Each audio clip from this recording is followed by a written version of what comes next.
¿Qué tal? Buenos días, ¿cómo están? Muchísimas gracias por estar conectados, conectadas el día de hoy con nosotras. Les damos la más cordial bienvenida a esta tercera conferencia latinoamericana sobre diversidad en el periodismo. Mi nombre es Mariana Alvarado, les saludo esta mañana desde la Ciudad de México, donde ya se nos adelantó un poquito el frío.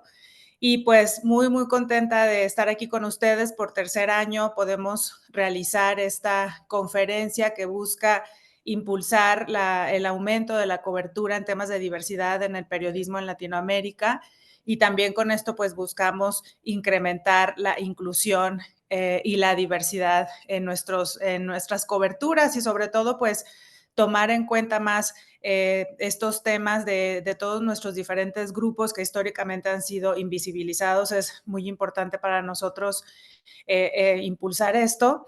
Y bueno, muchísimas gracias por estar con nosotras. Esta mañana me acompañan mi compañera Edilma Prada, periodista, editora, fotoperiodista, investigadora, y además la fundadora de Agenda Propia desde Colombia, y también una de las principales impulsoras de la creación de redes, con su red Tejiendo Historias, que agrupa a todos estos compañeros periodistas de diferentes pueblos indígenas y diferentes comunidades en Latinoamérica. Buenos días, Edilma. Muchas gracias por estar con nosotras el día de hoy.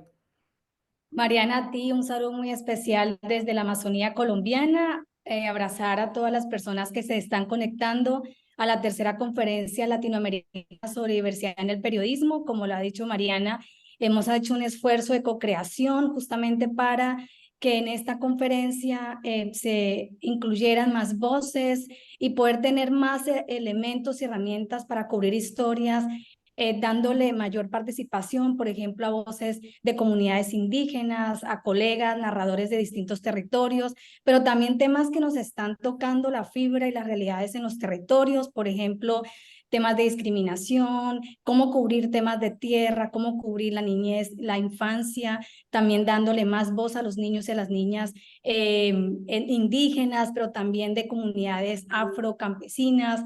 Y sobre todo, digamos que la conferencia tiene un sentido muy importante, reconocer la diversidad y reconocer las distintas redes que estamos haciendo desde nuestro lugar, generar más participación en el periodismo. Yo animaría también un poco para que luego de todas estas conferencias, charlas, experiencias que se van a compartir, le demos un espacio también a la esperanza y para que nuestras historias haya más voces de esperanza en momentos donde también hay mucho dolor, ¿no? En los territorios, pero también donde hemos visto en los últimos días la palabra guerra, ¿no? La palabra conflicto. Yo creo que la oportunidad que tenemos también con el periodismo es ayudar a sanar, a restaurar la tierra, a restaurar los territorios, pero sobre todo a sanar también con narrativas estos dolores que tenemos en el corazón y en nuestros lugares donde nos encontramos. Qué lindo, Edilma, muchas gracias, y muchas gracias por traer justamente ese punto, ¿no? Justamente fue así como Edilma y yo este año nos encontramos por ahí en el sur del continente en un evento, y empezamos a platicar y pensamos en qué importante era como traer este mensaje, sobre todo de colaboración. Muchas gracias. Y en ese sentido me gustaría pasarle la voz a Summer Harlow. Summer es la directora asociada del Centro Knight para el Periodismo en las Américas, una organización que nos ha impulsado, nos ha apoyado desde hace 3 años para realizar todas estas iniciativas. Primeramente tuvimos la primera conferencia, la segunda conferencia de la mano con Google News Initiative, y a partir de todo eso el año pasado nuestro querido Rosenthal nos animó a que creáramos esta red para la diversidad en el periodismo latinoamericano, que tiene 10 meses trabajando, y que pues poco a poco hemos ido construyendo este trabajo conjunto y estas alianzas con personas tan importantes y valiosas en la comunidad como Edilma, como Dani Villatoro, que también se nos está uniendo ahora en la sesión, y pues muy contentos de estar aquí. Summer, muchísimas gracias por todo el apoyo del Centro Night, estamos muy agradecidas, y pues te cedemos la palabra. Muchas gracias. Pues gracias a usted, Mariana, y bienvenido y a todos y todas. Como ella ha dicho, me llamo Summer Harlow y yo soy la nueva directora asociada del Centro Knight para el Periodismo en las Américas. Y es un honor estar aquí con todos ustedes hoy, Por más de 20 años, el Centro Knight en la Universidad de Texas en Austin ha liderado programas de capacitación y extensión para periodistas en todo de América Latina y el Caribe. E incluso hemos estado enfocados en temas de la diversidad. Por ejemplo, teníamos un curso que ustedes pueden acceder en línea en journalismcourses.org. Fue un curso del año pasado que se llama Cómo impulsar diversidad, equidad e inclusión en el periodismo latinoamericano. Y nosotros en el Centro Knight estamos muy emocionados por esta tercera conferencia sobre la diversidad en el periodismo. Como la Mariana ha dicho, el Centro Knight, con el apoyo de Google News Initiative, en 2021 organizó la primera conferencia latinoamericana sobre la diversidad en el periodismo y también la segunda en septiembre de 2022. Y de hecho, como ella ya ha dicho, la Red por la Diversidad en el Periodismo Latinoamericano surgió como una idea de esta segunda conferencia, por lo que estamos encantados y encantadas de poder apoyar y promover la red que asumió la organización de la conferencia de este año. Y yo creo que el programa de la conferencia es impresionante y no tengo ninguna duda de que aprenderemos mucho. Entonces, solo quiero agradecer nuevamente a todos y todas por estar aquí y felicitar a la red por su trabajo en este tema tan importante. Muchísimas gracias, Summer. Muchísimas gracias, Edilma. Muy agradecidas que estén con nosotras el día de hoy. Y bueno, vamos a pasar a nuestra primera charla del día de hoy, que es con justamente una persona pues muy interesada en promover la diversidad. Tenemos el honor de tener hoy a Ana Lucía, que es comunicadora, investigadora especializada en temas de diversidad, interculturalidad, género y no discriminación.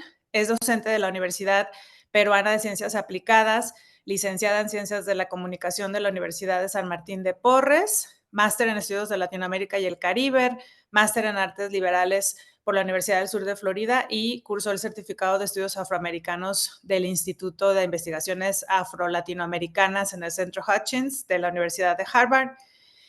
Ana Lucía, como investigadora, lleva una línea de trabajo que está enfocada en diversidad, raza, etnicidad y género en medios de comunicación, con énfasis en la población afroperuana, trabajando en el análisis de medios tradicionales y no tradicionales en una aproximación que parte de los estudios de género, raza, etnicidad y colonialidad.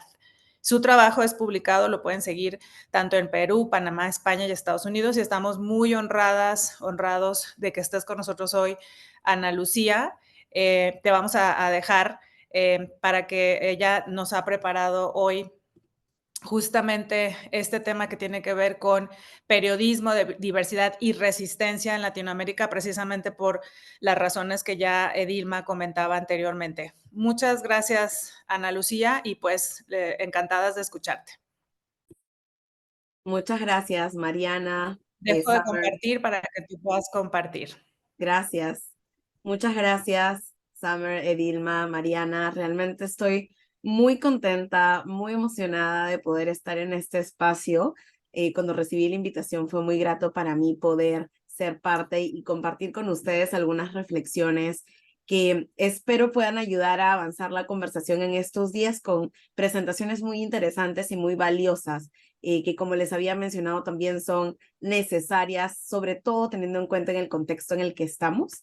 Voy a, como mencioné, compartir algunas reflexiones pensando un poco en cuál ha sido mi trabajo hasta el momento, cómo he acompañado procesos de diversidad, equidad e inclusión en organizaciones a través de todas las industrias, pero también, sobre todo, pensando en cuáles han sido mis experiencias y mi necesidad de poder iniciarme en este trabajo tan valioso, tan enriquecedor, pensando en mi propia formación como comunicadora.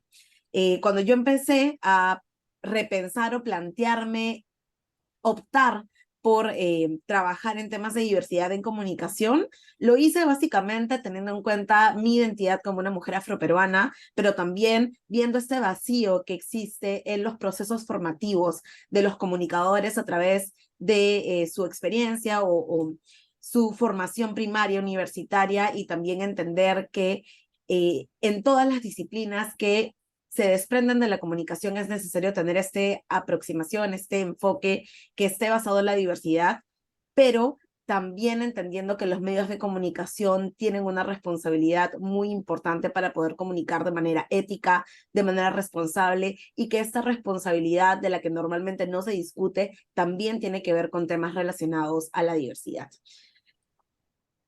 Entonces, ¿por qué hablamos de comunicación y diversidad? Que es, como dije, algo que a mí me interesó muchísimo desde que estaba en la universidad.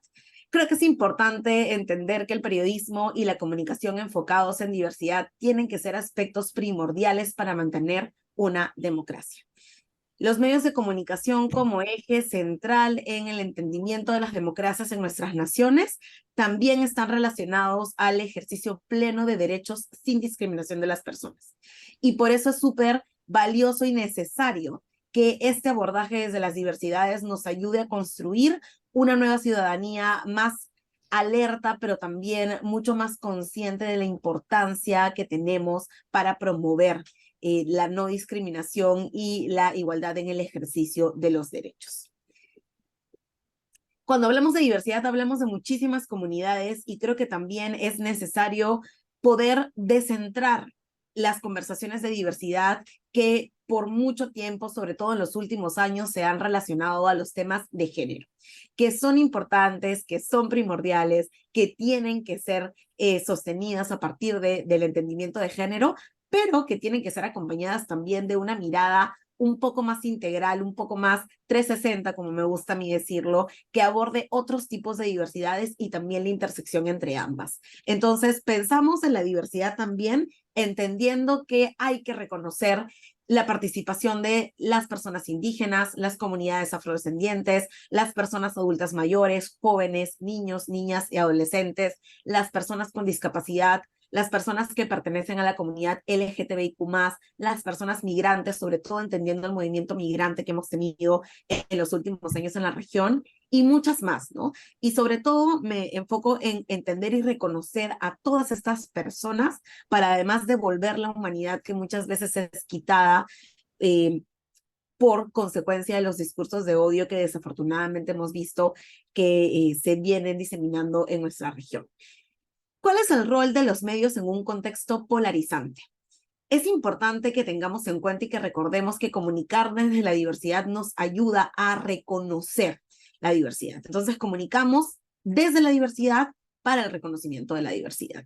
Y esto no solamente es algo que deberíamos hacer como una tarea adicional a nuestro ejercicio como comunicadores y el ejercicio como periodistas, sino es algo que es un punto fundamental desde nuestro ejercicio ético, ¿no? Pero además es un ejercicio que no es fácil, porque como mencioné al inicio, nuestros procesos formativos no necesariamente son procesos formativos que se entienden también en el entendimiento de la diversidad. Y por ello, poder hacer un ejercicio responsable ético desde el entendimiento y el reconocimiento de la diversidad es algo que tiene que venir acompañado de un proceso de desaprendizaje y también un proceso de autocrítica. Un proceso de autocrítica que esté centrado en el rol de los medios de comunicación y también la labor o la consecuencia de las narrativas que muchas veces son homogenizadoras, que asumen que todos somos iguales, que asumen que no hay espacio para la diversidad o que entienden la diversidad desde la otredad, desde lo que está fuera, y que no crean necesariamente estos espacios para poder reflexionar sobre la importancia de reconocernos en diferencias, sobre entender que la diferencia es importante, sobre entender que la diferencia no es algo malo y que la diferencia nos hace entender y formar estas naciones tan diversas, tan ricas, tan potentes, que nos ayudan a poder tener un ejercicio ciudadano mucho más responsable. En este sentido, el rol de los medios de comunicación es fundamental, necesario, no se puede entender fuera del rol que tenemos para poder construir nuevas ciudadanías.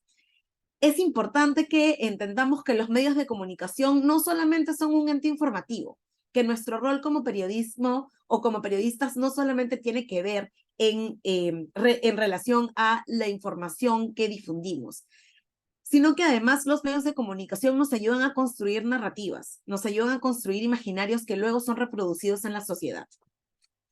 Y por eso es necesario entender que la comunicación desde la diversidad nos invita a tener un enfoque que, sobre todo en un contexto como el que vivimos ahora, cuestiona las narrativas que ya existen y nos ayuda a generar nuevas representaciones.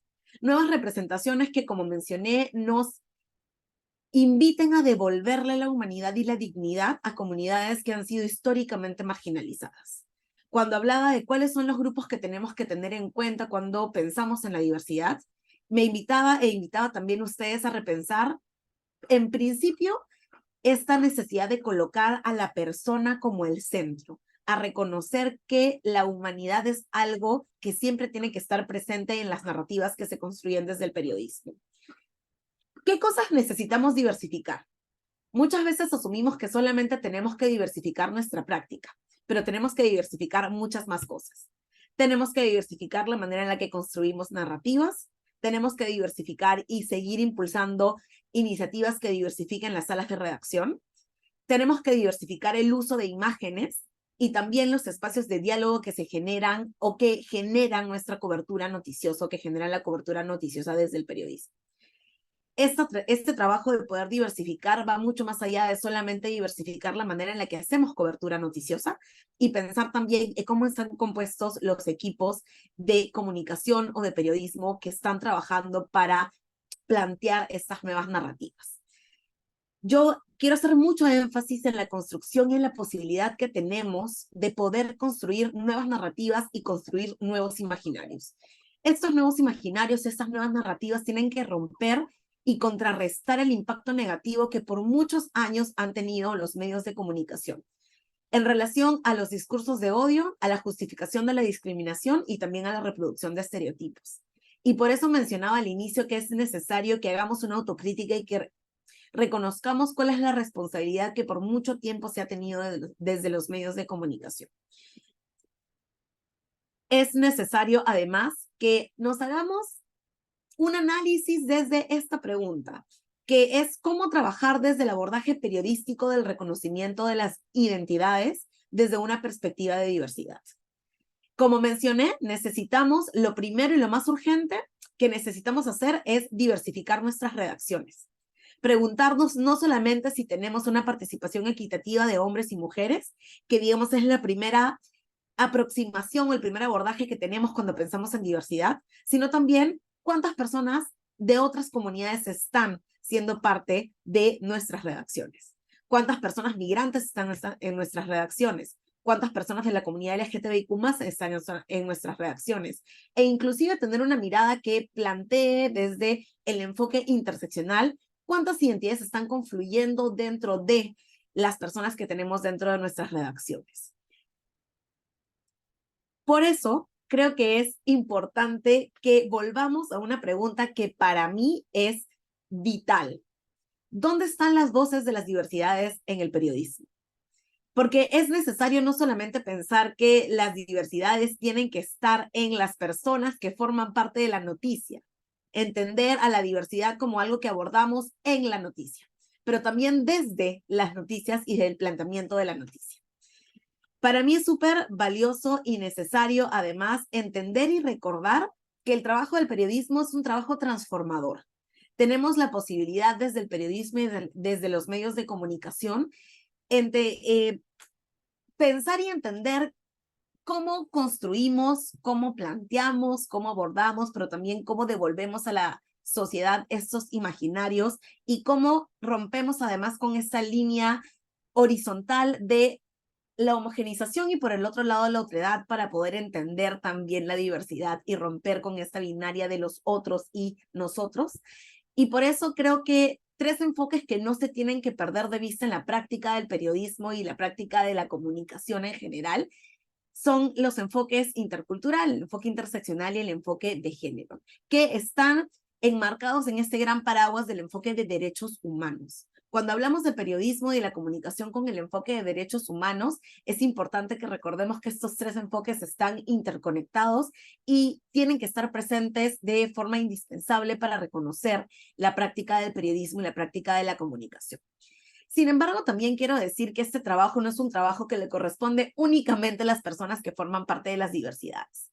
Es un trabajo, sí, que impulsamos las personas que formamos parte de estas comunidades desde el entendimiento del no estar, desde el no existir, pero que es un trabajo que también todas las personas desde la práctica de la comunicación y la práctica del periodismo tienen que impulsar.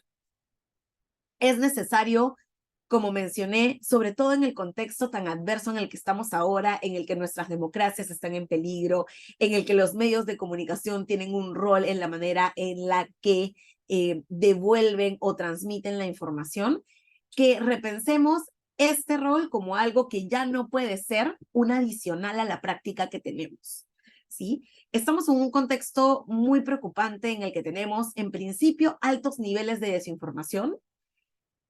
También tenemos sobreinformación, estamos rodeados de noticias, de información, y además las personas no solamente consumen información o reciben información a través de los medios tradicionales, sino que además con la llegada de nuevas tecnologías y de nuevas redes sociales estamos sobreexpuestos una cantidad de información que a veces también nos invita a discriminar o decidir qué consumimos y qué no consumimos, pero es importante recordarnos que muchas veces estos altos niveles de desinformación y también la sobreinformación a la que estamos expuestos y expuestas tienen como consecuencia que los discursos de odio que por mucho tiempo hemos evitado, hemos tratado de evitar, se hagan cada vez más presentes y que suenen cada vez más alto. Y eso realmente es preocupante ahora porque cualquier medio, cualquier plataforma puede emitir discursos de odio de manera indiscriminada, y es importante que, pensando en una comunicación desde la diversidad y la no discriminación, hagamos frente a este problema tan grave que nos está consumiendo. Comunicar desde el reconocimiento de la dignidad humana y sin discriminación es entonces un imperativo en contextos de crisis y además en un contexto de la proliferación de discursos deshumanizantes. Los discursos de odio que tienen que ver con las diversidades, que tienen que ver con reproducir todas estas ideas, estos estereotipos, estos imaginarios, finalmente son discursos deshumanizantes. Son discursos que tienen como propósito y como objetivo despojar de la humanidad a las personas que son percibidas como diferentes. Y que quisiera ya ir cerrando un poco esta presentación, hablándoles de algo que es una iniciativa que se ha planteado en la última Asamblea General de las Naciones Unidas, en la que se habló mucho de cómo estábamos y cuál era el balance en relación a poder alcanzar los objetivos de desarrollo sostenible. No he podido ahondar en esto por asuntos de tiempo, pero también es importante que cuando planteamos un periodismo y una comunicación que se entiende desde el enfoque de derechos humanos, entendamos que los objetivos de desarrollo sostenible están altamente conectados a esto. Específicamente, cuando hablamos de diversidades, podemos hablar de el ODS que está relacionado a la equidad de género y el ODS que está relacionado a la reducción de desigualdades, porque muchas veces los discursos de odio y estos discursos deshumanizantes están hechos y pensados para justificar las desigualdades y el desbalance en la participación y en el ejercicio pleno de derechos de la diversidad y de los grupos que componen la diversidad. Y en ese contexto es súper importante repensar y invitarles a poder plantear una conversación. Más adelante me encantaría formar parte de una conversación en relación a esta propuesta que se ha venido impulsando desde hace algunos meses para poder crear un nuevo objetivo de desarrollo sostenible que aborde temas relacionados a comunicación responsable. Esta, como digo, es una propuesta que todavía está siendo evaluada, pero que ha sido planteada para poder promover un nuevo ODS que hable de comunicación clara, ética y responsable. Cuando hablamos de comunicación clara, ética y responsable, promovemos un enfoque ético de la comunicación basada en hechos, que está muy atado a poder contrarrestar las fake news, la propaganda, pero también hablar desde la educación en la ciudadanía. Para mí, la ciudadanía, una ciudadanía responsable, es una ciudadanía que además plantea una mirada desde la igualdad de oportunidades, desde la no discriminación, desde el reconocimiento de la diversidad y desde la eliminación de la desigualdad. Y este ODS que habla de la comunicación clara, ética y responsable aborda también el uso de las redes sociales, el apoyo público, el uso de los medios de comunicación para poder generar mejores ciudadanías. Ciudadanías más responsables, ciudadanías menos discriminantes, ciudadanías que puedan ser ejercidas de manera plena y además entender a la comunicación como un elemento clave para poder impulsar la Agenda 2030 y el cumplimiento de los Objetivos de Desarrollo Sostenible. ¿Qué más nos dice el planteamiento que se viene haciendo para poder tener un ODS que hable de comunicación clara, ética y responsable? La comunicación ética también está relacionada a la comunicación basada en derechos humanos. Necesitamos el enfoque de derechos humanos para poder abordar espacios de comunicación y de periodismo que planteen un diálogo abierto sobre todos estos desafíos globales que están relacionados a ejercicio de derechos. A ejercicios de derechos en comunicación, pero también al reconocimiento de la humanidad y la dignidad de la persona sin distinción de cualquier tipo que tenga o que ponga en peligro cualquiera de sus identidades o la visibilidad de sus identidades. Voy a terminar compartiendo un poco, antes ya de poder cerrar esto, teniendo en cuenta que tengo unos segundos todavía, algunas de las experiencias que he venido trabajando en relación a esto. Hace algunos años tuve el placer y el gran honor de formar parte del equipo técnico que trabajó en la elaboración de un manual de periodismo sin discriminación. Hicimos un trabajo con el Ministerio de Cultura para poder hacer esto, abordando, como dije, la necesidad de poder replantear y repensar también cómo utilizamos el lenguaje, cómo utilizamos las narrativas, cómo utilizamos las imágenes, a quiénes estamos acudiendo para buscar voces válidas y cómo esto tiene que pensarse desde la diversidad. Todas las voces son válidas, todas las maneras de nombrarse y de denunciarse son válidas también, pero creo que es importante para poder ya dar pie a una conversación más amplia que seguramente se va a dar dentro de los paneles y las sesiones que tienen, de repensar a el sujeto y sobre todo pensar en la humanidad. Devolverle la humanidad a las personas, restaurar la humanidad o simplemente reconocer la humanidad es un acto de resistencia. Es un acto de resistencia que podemos hacer desde el periodismo, desde el ejercicio responsable de la comunicación y al que realmente les invito a poder seguir haciendo en este espacio de diálogo. Somos personas resilientes, somos personas valientes que resistimos a partir de la discusión que vamos a tener aquí para tener un mejor periodismo, un periodismo que reconoce todas las identidades, un periodismo que rompe con esta idea homogenizadora y que plantea el reconocimiento de la diferencia como algo que nos ayuda a construir mejores ciudadanías. Les comparto ya para finalizar mis redes sociales, mi número de contacto para poder seguir comunicándonos. Estoy muy contenta, muy agradecida de poder haber estado aquí. Le doy el paso nuevamente a Mariana y a todo el equipo y les envío un saludo muy fraterno desde Lima, Perú. Querida Ana Lucía, no, hombre, gracias a ti por por compartir con nosotros este mensaje tan importante, tan motivador, tan wow, ¿no? No tengo palabras. La verdad es que te vamos a tomar la palabra, ¿no? Ya te ofreciste a seguir apoyando la causa y encantados que seguramente vamos a tenerte de nuevo con nosotras. Y pues muchas gracias por el trabajo que haces. Todas las voces son valiosas, todas las voces cuentan, como bien dices tú. Y justamente es lo que estamos tratando de impulsar a través de esta red, que con esto también podamos, como bien dices, no solamente hacer mejores coberturas, pero de verdad impulsar que nuestras redacciones sean primero que otra cosa más diversas y que reconozcamos la diversidad. Nuestra propia región Latinoamérica es tan diversa, ¿no? Muchísimas gracias de nuevo, Ana Lucía. Te invitamos a que nos sigas acompañando el día de hoy. Y bueno, pues vamos a continuar con nuestro siguiente panel. El día de hoy tenemos nuestra primera charla donde ya ustedes van a poder compartir algunas preguntas en el chat. También antes de comentarles un poco más quién va a estar con nosotros en el siguiente panel, algunas pequeñas observaciones de cosas que nos están comentando en el chat. Esta conferencia se está grabando, por supuesto, en cuanto sea posible, vamos a subir las grabaciones de la conferencia en nuestra página de YouTube. Estamos intentando hacer transmisión, pero no nos ha sido posible. Hay algunos inconvenientes ahí de carácter técnico.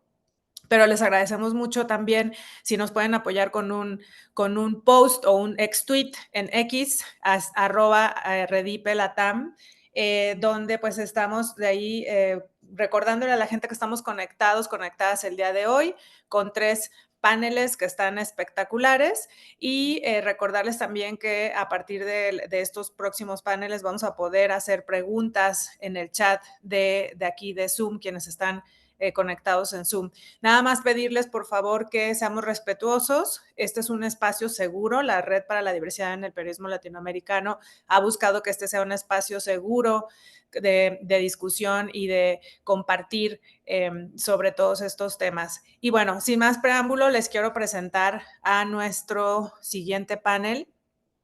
Nuestro siguiente panel está conformado el día de hoy por Daniel Villatoro, Beatriz Valdés, Rocío Gallegos y Bárbara Anderson.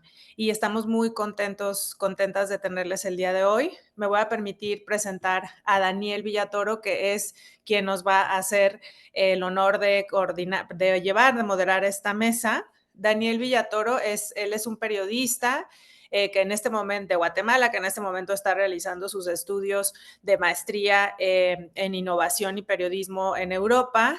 Actualmente pues coordina además la Iniciativa Latinoamericana de Periodismo LGBT+, del Fondo Internacional de la International Women Media Foundation en Estados Unidos, que como saben es una organización que apoya pues a las mujeres en su desarrollo profesional y que también, por cierto, nos ha estado acompañando en varias de nuestras actividades.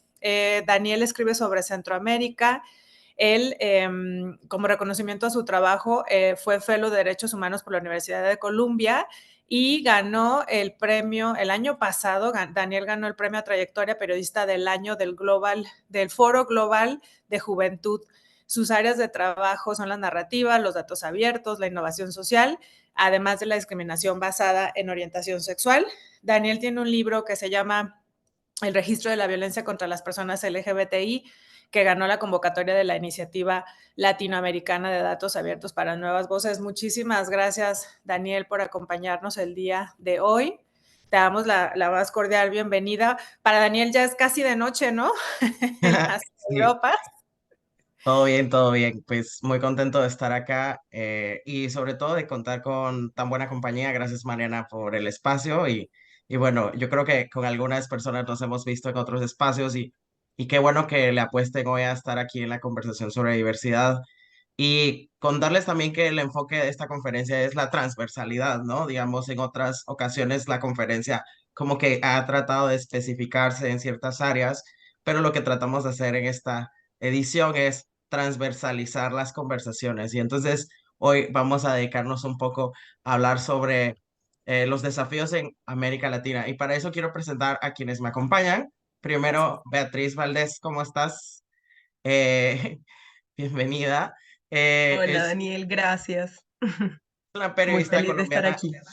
afrofeminista, gracias, y ha trabajado en medios de comunicación y organizaciones cubriendo conflicto armado y sobre todo reportando sobre violencia contra personas y población LGBT durante la guerra y la implementación también del acuerdo de paz. La verdad, conflicto y la justicia transicional también son parte de los temas que suele cubrir.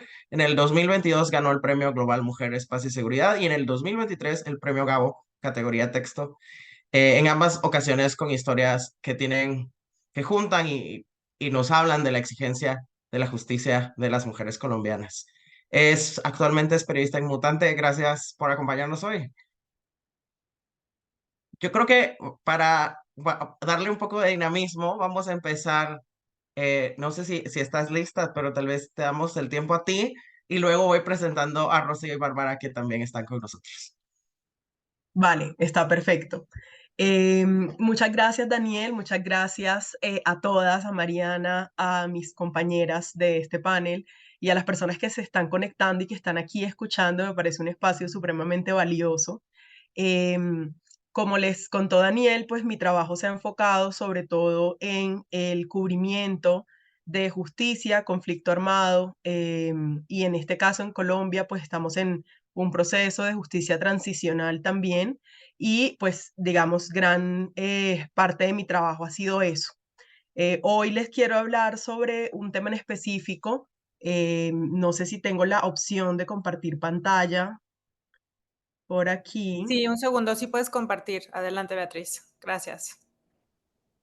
Perfecto, ¿están viendo mi pantalla? Mi computador está como Y te vemos súper bien. complicado. Ahorita Vale. cargando. Entonces, hoy Perfecto. quiero hablar sobre el acceso a la justicia y las representaciones de la diversidad. Esto basado pues en la experiencia de Colombia, y sobre todo en el acceso a la justicia para las poblaciones eh, diversas, o las poblaciones sobre todo en las que yo me he enfocado. Voy a hablar de mujeres, de población LGBTIQ+, poblaciones étnicas circunscritas específicamente a pueblos indígenas y a pueblos afrocolombianos. Y para eso pues quiero referirme, bueno, esta es una imagen de estas mujeres que han estado buscando justicia durante largo tiempo en Colombia, mujeres afro que han sido especialmente afectadas por el conflicto armado, y especialmente afectadas por prejuicios racistas y machistas que tienen que ver con sus cuerpos racializados, que han sido a menudo ligados por la hipersexualización que existe sobre los cuerpos de nosotras las mujeres negras. Y entonces aquí es donde aparecen un poco los prejuicios alrededor de las personas que están queriendo acceder a la justicia.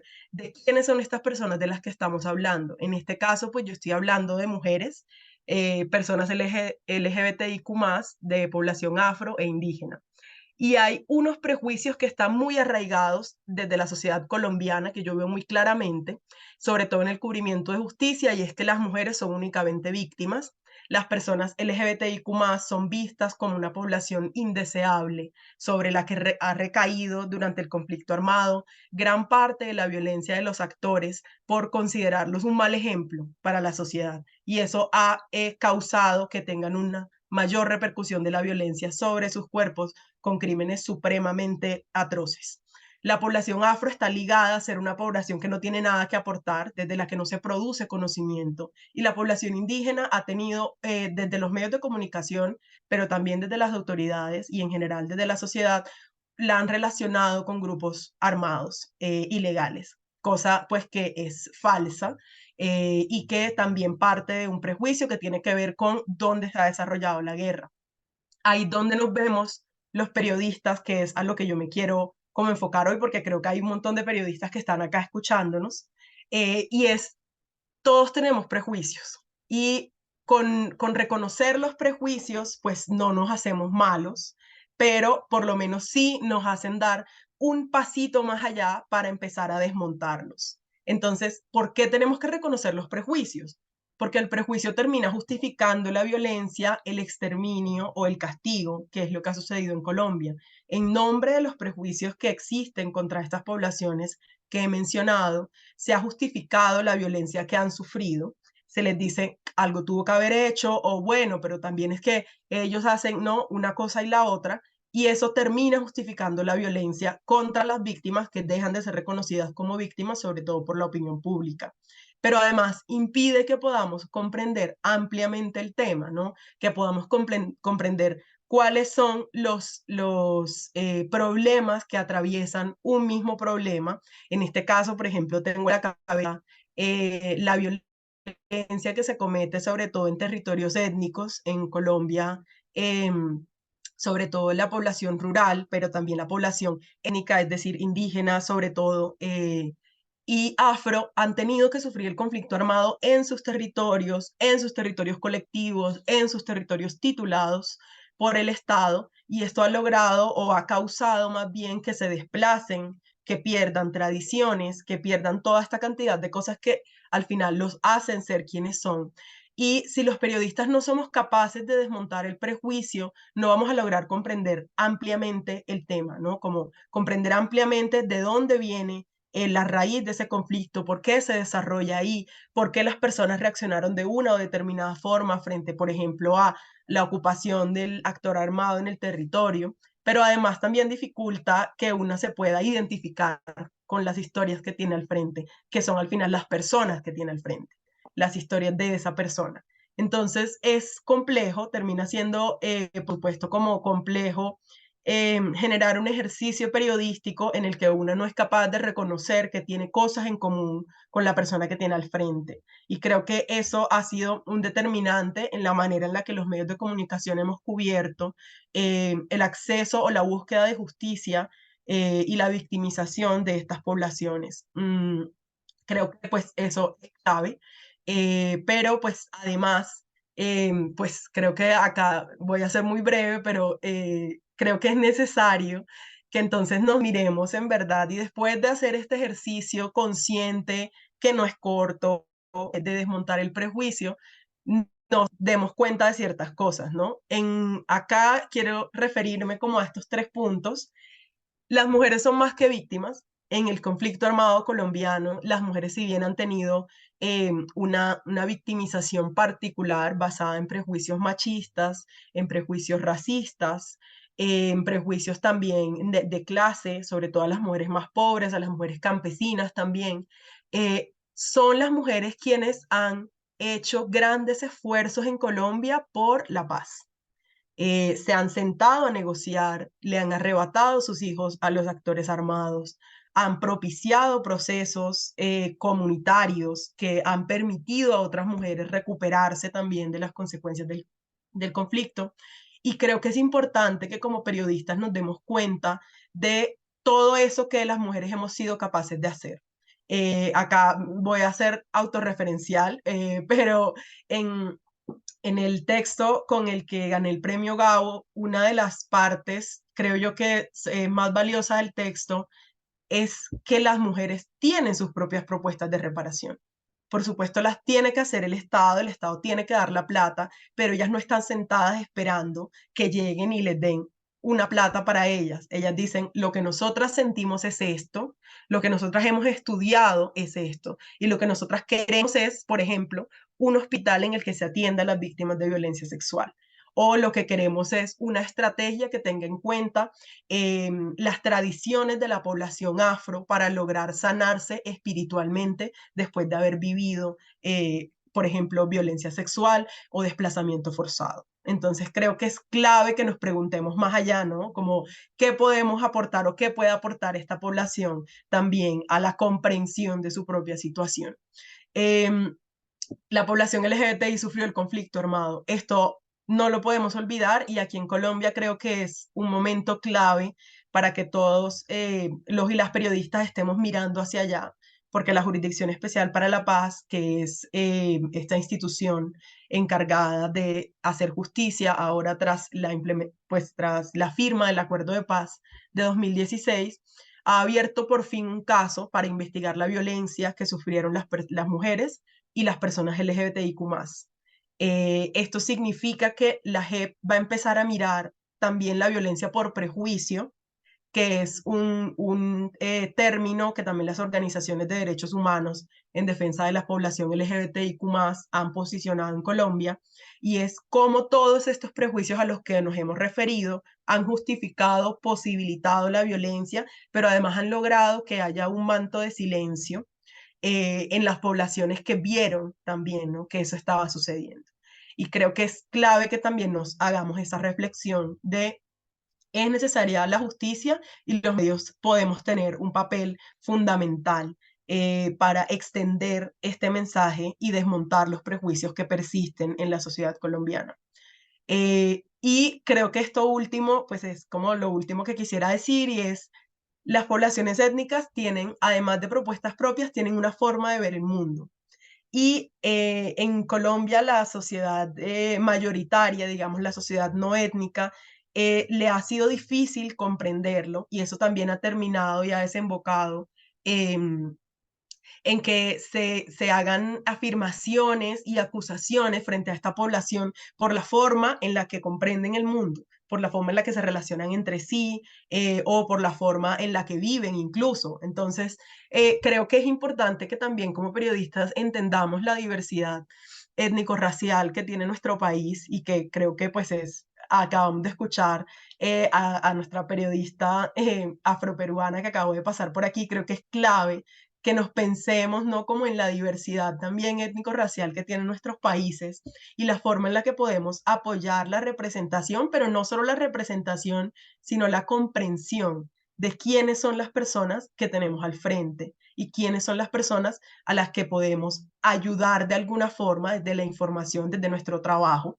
que es lo que podemos hacer los periodistas, a que se comprenda un poco mejor el mundo. Creo que nuestro papel tiene que ser el de extender la comprensión de la diversidad en todas sus formas. Y yo terminaría aquí, pues ya pendiente de las preguntas de Daniel y de las exposiciones de mis compañeras. Muchísimas gracias, Beatriz. No vamos a entrar a preguntas por el momento, pero en el chat les estoy copiando el link para que la sigan en Twitter y también si me quieren seguir a mí, Beatriz Helena y @DaniVillatoro, Twitter X, ahí estamos. Y vamos a escuchar también a Bárbara. Hola Bárbara, ¿cómo estás? ¿Qué tal las cosas por allá? Hola, muchísimas gracias por esta invitación. A mí me toca un tema en particular. Lo digo en particular porque empezó en mi casa, que es el tema del periodismo de discapacidad. Yo hace 12 años fui mamá de un niño con parálisis cerebral. Venía de una larga carrera de periodismo de negocios, es mi especialidad, periodismo de negocios y de finanzas, y de repente me choqué con otra realidad, que era la falta de cobertura que hay en los temas sobre discapacidad, sobre inclusión y sobre accesibilidad en este país. Me descubrí trabajando en un medio donde no era accesible, donde el sitio web no era accesible, donde el canal de televisión no tenía intérprete de lengua de señas, donde la radio tampoco era accesible, su periódico tampoco, y más allá de que sea accesible para las personas con discapacidad se puedan informar, tampoco había información sobre personas con discapacidad. Hay un informe que se publicó por parte de una abogada maravillosa mexicana que se llama Clara Luz Álvarez, que se hizo el año pasado, y en México apenas el 2% de las noticias que se publican en todo el año en medios escritos y radiales y televisivos, sobre todo de televisión abierta, tienen 2% de cobertura de temas sobre discapacidad. Ese 2% generalmente es o de casos de denuncias muy graves o de superhéroes, ¿no? Esta cosa de fantástico señor sin piernas llega al Everest. No hay casi representación en anuncios publicitarios, solamente el 0.8% de los anuncios publicitarios en México incluyen a una persona con discapacidad, cuando en este país, para ponerlos un poco en contexto, el 16.5% de la población vive con alguna discapacidad o condición de vida, esto es unos 20.8 millones de personas. Y a mí siempre me gusta hablar no solamente de personas con discapacidad, sino familias con discapacidad. Las personas con discapacidad no son como los sónicos que viven en una burbuja y nadie los toca, sino que viven en un círculo. Mi casa, por ejemplo, es una casa con discapacidad, somos 4, y si multiplicamos 20.8 millones por 4, yo que vengo de periodismo de finanzas me encanta jugar con las cifras, somos 83 millones de personas que vivimos con la discapacidad en nuestra casa, que tenemos la discapacidad a un brazo de distancia, y esto es 2 de cada 3 mexicanos. Es un numerote, no es una minoría. A mí nunca me gusta hablar de minoría porque es una amplia mayoría. Y aún así la presencia en medios es muy pequeña. Empezamos con una colega que se llama Katia Artigues, ella es periodista de política, yo soy de negocios, pero nos juntamos en una situación muy particular que fue exactamente hace 10 años, se hacía una gran reforma, una reforma de calado profundo, como dicen los políticos, en la ley de telecomunicaciones en México, y era una ley que no era una reforma, que no era para nada accesible. Era el momento en que se tenían que hacer los grandes cambios constitucionales para que las telecomunicaciones en este país sean accesibles, desde que todas las compañías telefónicas tuvieran celulares accesibles en todas las categorías de precios, a que sea obligatorio closed caption, a que sea obligatorio intérprete de lengua mexicana en todos los programas. Y empezamos a trabajar haciendo incidencia pública con eso y logramos esa reforma, logramos una reforma de niños, niñas y adolescentes, que tampoco era una reforma que, Bruno, que tampoco era una reforma que estaba considerada para niños y niñas y adolescentes con discapacidad. Y nos dimos cuenta que la mejor manera en la que podíamos hacer incidencia era desde el periodismo, desde la trinchera que más conocíamos y con la experiencia que más conocíamos. Y empezamos con una cosa muy sencilla, que era un newsletter. Hacíamos un editor choice de todas las noticias más importantes que se habían publicado sobre discapacidad y sobre otros temas. Una de los mantras que pusimos en la mesa fue: todas las noticias pueden ser noticias sobre discapacidad, todas. Si uno tiene la habilidad de mirar inteligentemente una nota, todas las noticias tienen que ver con comunidades afrodescendientes, tienen que ver con la comunidad LGTB+, porque estadísticamente tienen que ver. Si el 16% de la población mexicana tiene una discapacidad, todos los temas tienen que ver con eso. Deportes, entretenimientos, no se diga la parte política, la parte financiera. En este momento justo en este momento se está discutiendo en México el presupuesto de egresos de la Federación para el año que viene. Y la manera en que se gaste para la población con discapacidad también es importante. Y muy pocos medios, yo no diría nadie, cubre cuánto se gasta para personas con discapacidad. Ese newsletter, que empezó siendo algo muy, muy doméstico, empezamos a darnos cuenta de que crecía, de que efectivamente había muchas notas y que había mucha necesidad, no solamente en la población con discapacidad y su familia, sino en personas genuinamente interesadas en derechos humanos, en leer sobre estas condiciones, y empezó a crecer. Y creamos un sitio para meter allí las notas que íbamos produciendo en la semana, y el sitio ha crecido un montón. Como dato principal de nuestro newsletter, pasó en el 19, nosotros empezamos en 2019 antes de la pandemia, empezamos con 670 suscriptores a newsletter, hoy tenemos cerca de 5.000. Las visitas al sitio web empezaron siendo 10.000 por año, hoy estamos cerrando este año posiblemente con 800.000 visitas. Y el contenido también ha crecido un montón. Invitamos a reporteros con y sin discapacidad a participar en nuestro espacio. También nos dimos cuenta que estadísticamente todos conocían a alguien en su entorno cercano que tenía una discapacidad. Y una de las situaciones con las que nos encontramos cuando lanzamos Yo También, y cuando preguntamos a los medios por qué no hacían más notas con temas sobre discapacidad, había una autocensura para tocar el tema. Primero, porque no se conoce. Segundo, porque no hay mucha información de cómo se tiene que decir políticamente correcta o de una manera adecuada los términos que tienen que ver con discapacidad. Y no se diga entrevistar a personas con discapacidad. Nadie te enseña, por lo menos en mi facultad no, cómo se entrevista a alguien con discapacidad auditiva, cómo entrevisto a alguien con discapacidad visual, cómo me dirijo para entrevistar a una persona con neurodiversidad. Entonces decidimos crear este diccionario que se llama ¿Cómo se dice? Creamos un diccionario que ustedes lo pueden bajar en yotambién.mx, está descargable, es un PDF muy sencillo, que es de la A a la Z el primer diccionario para reportear, escribir y contar historias sobre discapacidad.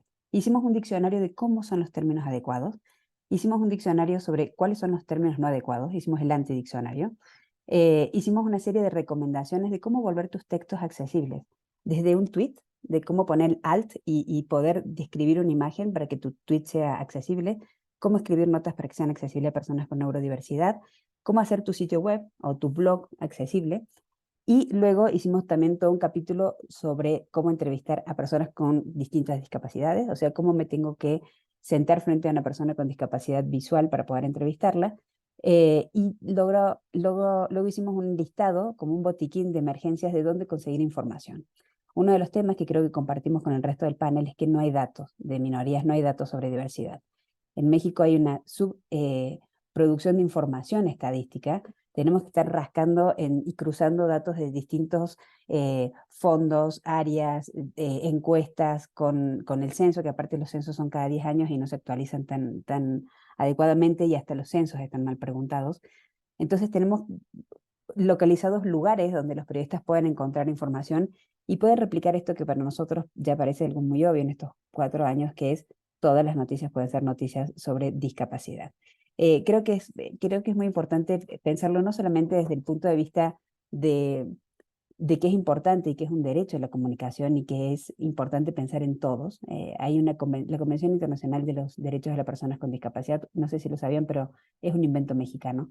Es un derecho internacional, un tratado de derechos humanos impulsado y redactado en su mayoría por Gilberto Rincón Gallardo, un gran mexicano, y indica a las Naciones Unidas y a todos los países firmantes, que son 187, de cómo se tienen que tratar a las personas con discapacidad como objetos de derecho y no como unas personas desde el punto de vista de mejoras de salud. Pero curiosamente en México no se aplica. Y curiosamente en México somos un grupo totalmente invisibilizado y con mucha necesidad de información. Durante la pandemia, gracias a la Embajada de Estados Unidos, logramos hacer un noticiero sobre la pandemia y sobre los informes diarios de contagio, vacunación, internaciones y demás información del gobierno que el gobierno no lo tenía. Y hacemos un noticiero diario con un intérprete en lengua de señas de nuestro mismo tamaño, porque tiene que ser de ese tamaño por las expresiones, subtitulado, y lo distribuíamos en redes sociales. hicimos un manual de cómo comunicarle a personas con discapacidad auditiva, visual, neurodiversa, motriz, la condición del COVID, cómo cuidarse y qué hacer si te tienen que internar finalmente. Y fueron unos manuales tan originales que los tomó la Secretaría de Salud en su sitio, la Secretaría de Educación Pública en su sitio y la Secretaría de Gobernación en su sitio. Todavía están allí presentes. Entonces creo que hay una responsabilidad por parte de los periodistas de poner estos temas sobre la mesa, que aquellos que tenemos la discapacidad de cerca, aprovechar esa cercanía y aprovechar el talento que tenemos y el oficio que tenemos para acercar esta información. Lo que a mí me queda claro es que esto es un poco como El campo de los sueños, como la película de Kevin Costner, que cuando uno lo construye la gente llega. La primera respuesta que teníamos de los medios de por qué no publicaban temas sobre discapacidades es que son muy pocos y a nadie le importa. O sea, nos visitan muy pocas personas con discapacidad, pero en realidad los visitaban porque no eran accesibles. Es como que te inviten a un concierto y no puedas llegar porque no hay rampas. Entonces, al concierto viene poca gente con discapacidad porque no puede entrar. Entonces, una vez que armas todas las condiciones para que sí existan, hay una enorme necesidad y hay una enorme obligación de nuestra parte de ampliar la información a esta minoría que, como les dije al principio, es una amplia minoría. Muchas gracias, Bárbara. Y yo no te puedo presentar, pero un poco hablaste de tu carrera, pero yo también quiero recordarle a la audiencia un poco. Ahí compartimos los diccionarios, pero también Muchas compartimos gracias. cómo seguirte. Pero digamos, fue directora de innovación editorial en Milenio por varios años. Luego pasó a Expansión, siendo la primera mujer en tener el puesto de editora de general en las publicaciones y sobre todo revistas del grupo Expansión Time como El, InStyle, Quién.com, etcétera. Y bueno, en el 2020 consiguió la licencia para The Guardian en español y creó La Lista, la primera plataforma informativa creada y lanzada y operada en medio de la pandemia en México.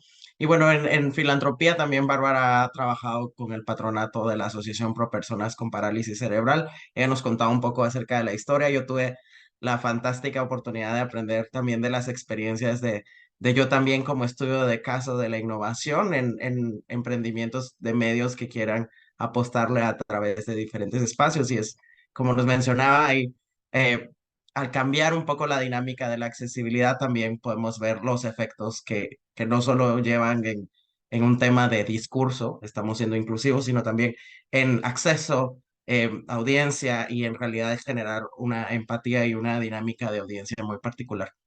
Entonces, hoy es columnista en el sitio Opinión 51, en la revista Expansión y para mercados latinoamericanos de Bloomberg en línea.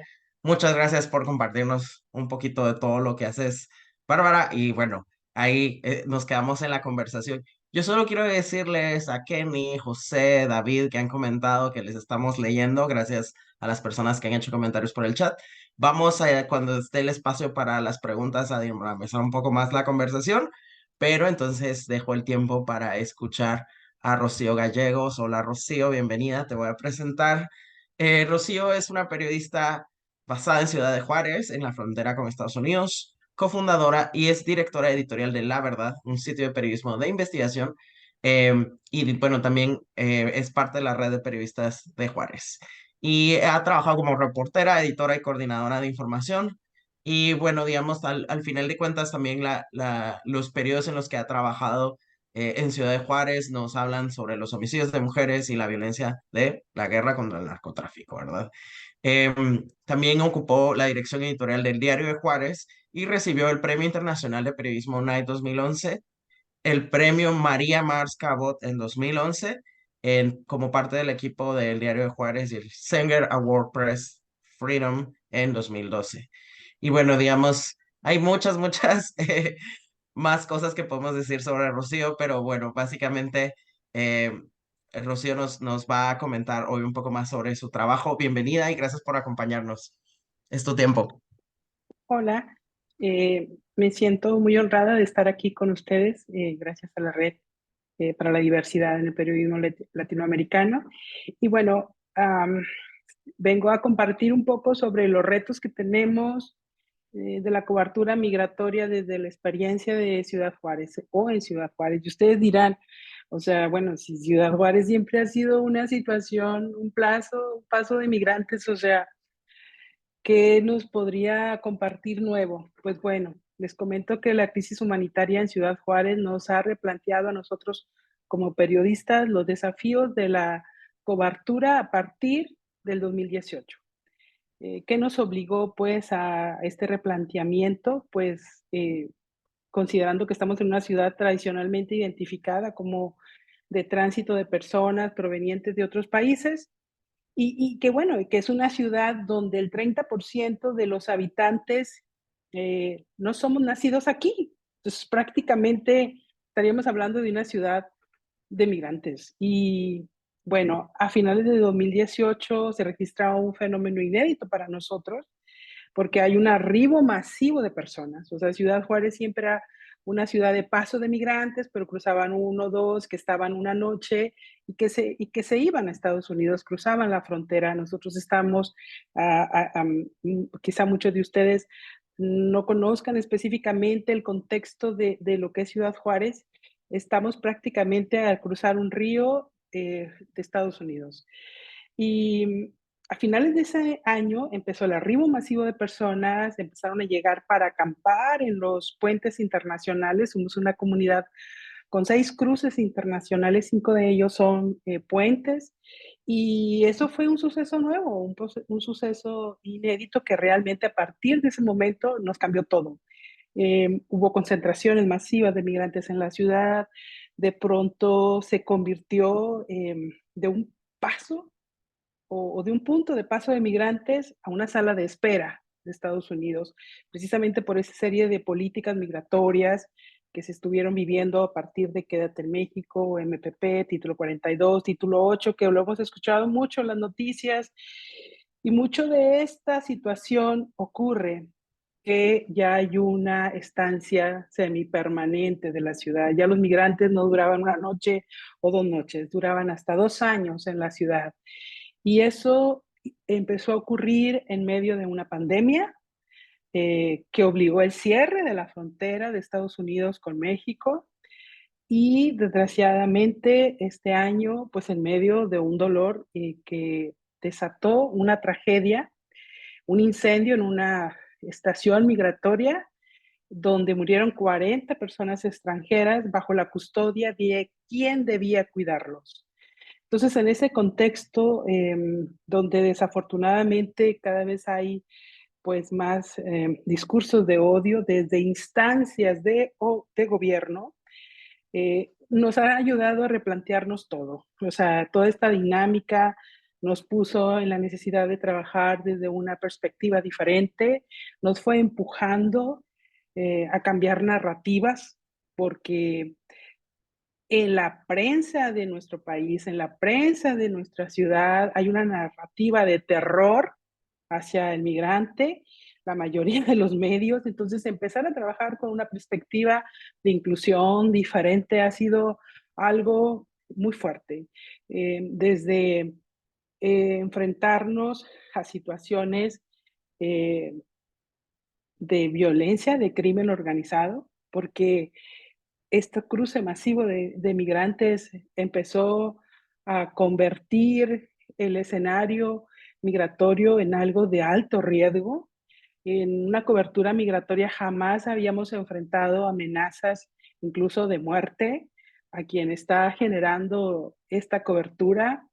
De repente contar esas historias de dolor como fue la cobertura de la tragedia migrante, pues fue realmente muy difícil porque nos representaba empezar a contar esta historia tan trágica cerca de la gente que tenía miedo, que tenía desconfianza, que lloraba, que tenía dolor y en medio de una situación muy complicada. Y el desafío fue muy grande, ¿no? O sea, es empezar a desmontar esa situación que ahorita les decía de odio instalada en medios, porque dejan, los migrantes para nosotros no solamente son un tema de cobertura, los migrantes para nosotros son una audiencia que también demanda información. No les puedes dar dando todo esto. Tenemos que empezar a contarle a la ciudadanía, donde llegan sobre estas personas que están arribando. Tienes que contarles a estas personas cómo es el contexto a donde ellos están llegando. Entonces, tenemos que empezar a decir quién es el otro, dónde vive, de dónde sale, pero también narrar ese aspecto de la vida cotidiana de ellos al llegar a esta ciudad fronteriza, o sea, cómo se suman a esta fuerza laboral de la ciudad, cómo hacen las mujeres que son convertidas en mamás, aquí justo mientras esperan su asilo humanitario, porque es la razón por la que están aquí en la frontera, porque quieren cruzar, buscan asilo, buscan otra forma de vida, huyen de contextos de pobreza, huyen de contextos de violencia, huyen de situaciones desatadas por el cambio climático. Entonces son muchos factores los que se ven aquí y son muchos los desafíos. Entonces, empezar a hablar, decía, desde su vida cotidiana, desde sus personajes, desde mostrarles incluso por decir cómo venían huyendo de un país y eran médicos y llegaron a sumarse a un hospital improvisado para atender a migrantes de COVID. Entonces, era realmente una situación fuerte, ha sido un desafío muy grande empezar a contar esas estrategias para su permanencia aquí, dónde se están asentando, dónde viven, cómo viven, y empezar a desmontar, les decía, todos esos discursos desde instancias oficiales que son repetidos sin cuestionar en medios de comunicación. El hecho de que por decir se dice y se acuse a los migrantes de que los hechos violentos van creciendo porque ha llegado una gran cantidad de migrantes. Decir que el agua de la ciudad se está acabando porque hay una gran cantidad de migrantes. Todo eso sin ningún cuestionamiento, sin ningún dato. Entonces, empezar a verificar, a buscar, a contar esas historias y a contar esas historias a partir de la voz de los migrantes, ni siquiera de la autoridad, ni siquiera de las agrupaciones que les están apoyando. Entonces, aquí en el estado de Chihuahua los han perseguido, les han cerrado el paso a los migrantes, han irrumpido hasta espacios de acogida, y estoy hablando de autoridades, estoy hablando de crimen organizado, y nuestro gran desafío es mostrar esta gran diversidad y cómo su integración se da de manera temporal o de manera permanente por muchos que deciden quedarse en la frontera, y mostrar toda esa situación de riesgo, de estigmatización, que desgraciadamente está premiando, porque voy a poner un ejemplo muy clásico. En Ciudad Juárez hace frontera con El Paso, Texas. Hay una dinámica diaria de cruce de más de 60,000 personas. Son personas que cruzan para estudiar, que cruzan para trabajar, que cruzan por turismo, que cruzan por compras, van y vienen todo el día. Entonces, cuando de repente Estados Unidos dice, hay muchos migrantes, voy a cerrar o disminuir el personal en los puentes porque voy a atender a la población migrante, inmediatamente son aprovechados por discursos de los tiempos de cruce para la frontera se aumentan por culpa de los migrantes.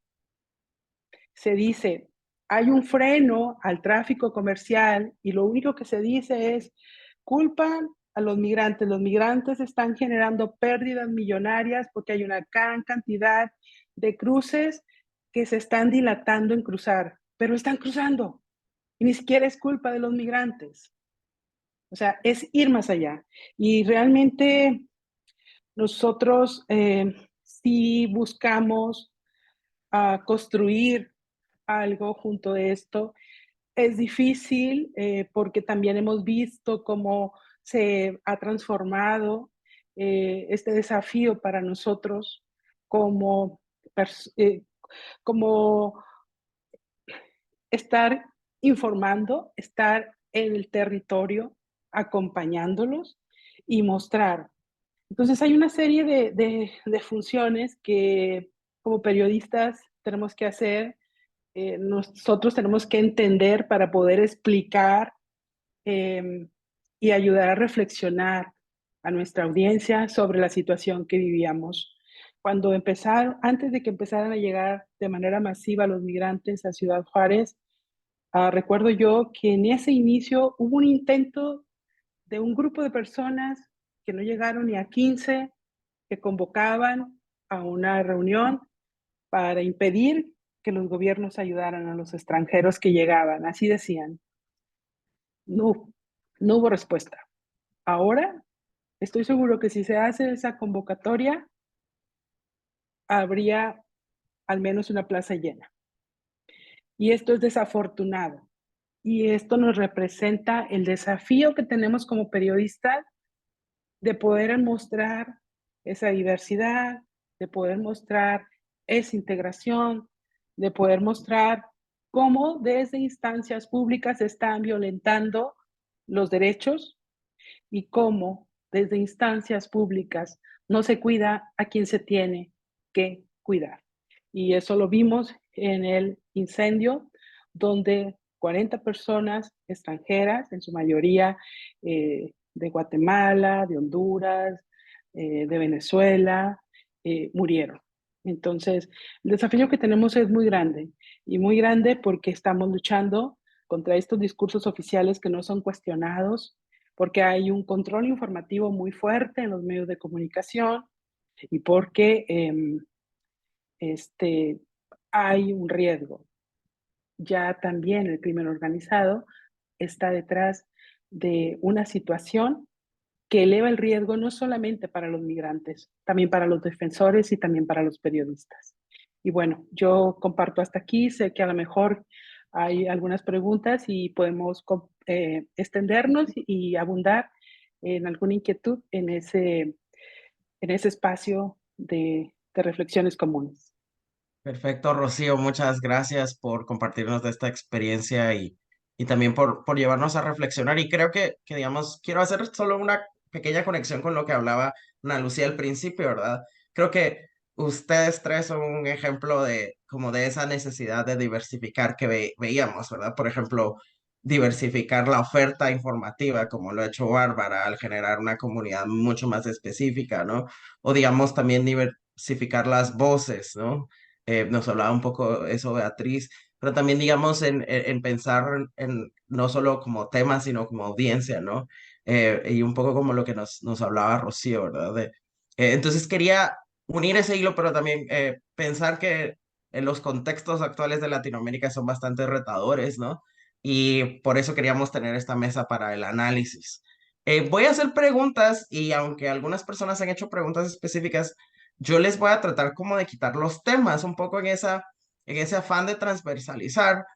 Antes de empezar, yo quiero empezar con quien quiera tomar una, pero yo lo que veo en ustedes tres como ejemplos es también como de alguna manera uno tiene como que ganarse el canon periodístico o el apoyo del periodismo en general para lograr jalar para hacer algo mucho más innovador en cuestionar esta exclusión que nosotros vemos en los medios. No sé si alguien nos quiere hablar un poco más sobre como ese trabajo de cómo encauzar esta mirada y esta función habilitadora que el periodismo que estamos discutiendo hoy tiene. Lo dejo abierto. Hay un tema que recién decías tú, la palabra interseccionalidad es muy importante. Nosotros lanzamos hace 3 años un concurso sobre periodismo de discapacidad, que es un concurso inverso, porque como muy poca gente escribe sobre discapacidad, había muy pocos trabajos para presentar, y decidimos hacer un concurso de pitch. O sea, alguien vendía una idea y nosotros lo financiamos para que se pudiera hacer. Y el concurso que ganó este año es uno precisamente, Rocío, sobre mujeres con discapacidad migrantes. Y es un tema súper interesante porque no es solamente mujeres que cruzan México con discapacidad buscando llegar a un país donde puedan ser tratadas sus condiciones de vida, sino son personas que también adquieren la discapacidad durante el proceso migratorio. No se diga aquellas que se caen de la bestia y pierden alguna extremidad, sino aquellas que viven violencia y eso deriva en una cuestión de discapacidad de salud mental. Lo del incendio de Ciudad Juárez a mí me preocupa muchísimo y hemos estado buscando de distintas maneras, Rocío, de contar a aquellas personas que se salvaron de esa brutalidad y que han quedado con una discapacidad permanente desde el punto de vista respiratorio, motriz, y no se diga también de síndrome de salud mental post crisis de ese incendio. Creo que es importante, más que encasillar, empezar a juntar estas historias, porque la discriminación se multiplica y se vuelve geométrica. O sea, no es lo mismo la discriminación de una mujer que de una mujer indígena con discapacidad. Y una mujer indígena con discapacidad, inmigrante, y hay un montón de gente que cumple todas esas etiquetas. Y tenemos que empezar a ver de una manera más integral a las personas. Y no solamente es una persona de la comunidad de la diversidad sexual y la voy a poner en ese casillero, y es una persona migrante y la voy a poner en ese casillero, porque todos somos integrales y tenemos un montón de condiciones que nos hacen quienes somos.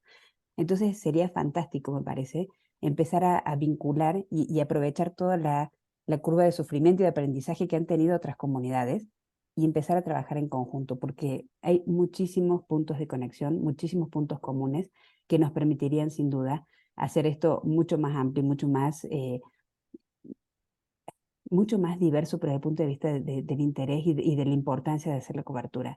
Más que nosotras desde una trinchera muy cortita, luchar por los derechos de las personas con discapacidad de la comunicación, es las personas con discapacidad, migrantes, mujeres, afrodescendientes, indígenas, de la comunidad de la diversidad sexual.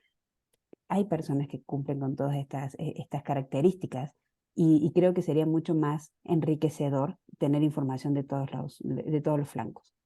Claro.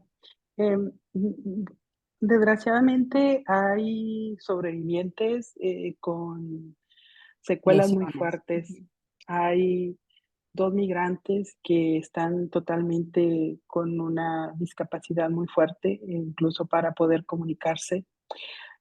Recientemente tuvimos contacto con 7 de los sobrevivientes que lograron cruzar con una excepción a Estados Unidos en el último mes.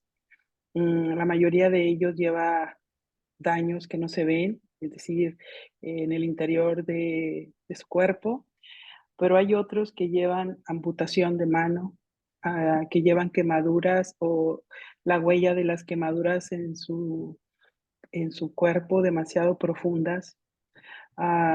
Son gente de comunidades indígenas, son gente que incluso habla con dificultad el español. Hay Son personas que apenas están retomando su vida y lo retoman con miedo. Entonces, uno tiene que respetar esos momentos, y lo más valioso es que ya hubo un acercamiento, que ya están empezando a contar su historia, y uno tiene que tener un respeto hacia esa condición. Hay muchos de ellos que aceptaron darnos una entrevista por una investigación que próximamente verán en La Verdad. Eh, y es cuidar muchos detalles, eh, hacer largas esperas de tiempo entre una respuesta y otra. Es no mostrar su rostro porque ellos así lo quieren, es no mostrar su identidad de manera completa. Entonces tenemos que encontrar una serie de cosas de cómo buscar y cómo humanizar esta situación que ellos viven. Y esto es solamente un poco de esta tragedia que involucra no solamente a más de 60 personas, me refiero a familias de los 40 muertos, a las familias de los que sobrevivieron, que muchos están en su país de origen, que siguen en la misma condición o peor de pobreza que en la que salieron estas personas, y que ahora son víctimas de una situación.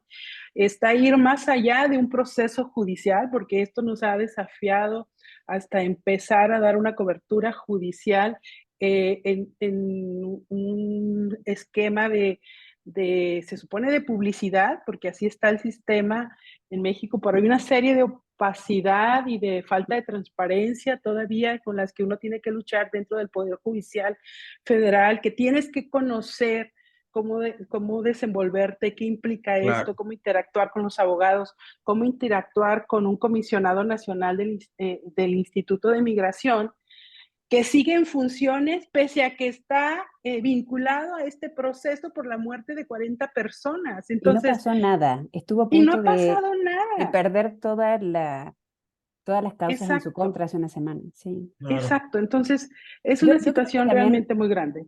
yo creo que sería interesante, Rocío, y tú eres una experta en esto y es muy maravilloso el trabajo que haces, pero así como nosotros creamos este how to, este diccionario, creo que también estaría bueno conocer cuáles son las vías y cuáles son estos momentos de respeto, que también son de estas cosas que en ningún manual de periodismo aparecen, de cómo tratar estos temas. No es lo mismo entrevistar a un político o a un empresario que entrevistar a un migrante eh, que acaba de, que acaba de salir de una brutalidad como es un incendio, que prácticamente fue un magnicidio en una ciudad fronteriza, que viene de una situación brutal y va hacia una situación más brutal. Creo que deberíamos aprender cómo se es un periodista en estas situaciones. Sí, Gracias y ahí bueno, por las recomendaciones. Creo que justo ese es el tipo de aprendizajes que con la red y con tener estas conferencias buscamos estimular, ¿no? Y yo creo que la verdad la experiencia de las tres es como bien, o sea, lo lleva a uno a tener ideas, ¿no? Rocío, yo no me quiero quedar sin atender algunas preguntas, pero adelante. digamos, como les decía, voy a tratar de quitar los temas porque creo que, como decía, muchas de las cosas a veces aplican no solo para la cobertura migrante, ¿no? Sino aplican como para esta visión de quiénes están siendo estereotipados en la representación mediática o quienes no están teniendo una cobertura más justa, más inclusiva, ¿no? Y entonces yo ahí lo que quiero hacer es, la pregunta es, ¿cómo has visto la posibilidad no solo de pensarlo como un tema, sino también como audiencia? Y cualquiera me puede responder eso, pero digamos, a veces se nos olvida que las historias son personas que también, con las que también podemos interactuar y que un medio puede como atender. Entonces, no sé si alguien tiene alguna reflexión que crea que pueda ayudar a quienes preguntan sobre esta diferencia, temas versus audiencia. Eh, eh, Híjole, desde la experiencia de nosotros, el vernos como audiencia, prácticamente nos fueron empujando los mismos migrantes a los que nosotros estábamos viendo como un tema de cobertura, Ujú. porque ellos nos leen, ellos nos siguen, sus familias nos preguntan, o sea, de repente, eh, con nuestra cobertura fuimos llegando a otros países de donde nos escribían y nos decían qué hacer, entregué a mi hijo a un pollero, hace tantas horas dejé de hablar y el último punto es aquí y yo tengo miedo por mi hijo. ¿Qué puedo hacer? ¿A dónde puedo ir? Entonces te conviertes en poder decirle a esa persona cuáles son los espacios en los que puede acudir si tiene un problema de desaparición, si tiene un problema de un delito contra su persona. Déjenme decirles que nosotros acabamos de hacer un trabajo en, en colaboración con un equipo de periodistas de Ecuador, porque de repente ellos empezaron a detectar que una gran cantidad de ecuatorianos empezaban a desaparecer en Ciudad Juárez. Y ellos decían eso porque el último punto, el último contacto era aquí, de su familia, y después nunca supieron nada de ellos. Y empezamos a encontrar historias como el caso de, de un chico trans que salió de su ciudad, para su familia era con una identidad de mujer, llega a la frontera con una identidad de hombre y fue asesinado.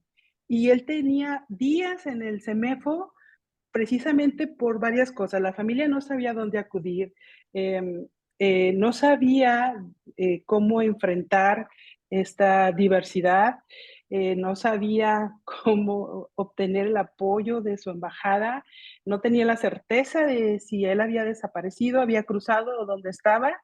Y realmente el trabajo periodístico de estos dos equipos lograron, como parte de esta historia, visibilizar esa situación, ¿no? O sea, y poder orientar.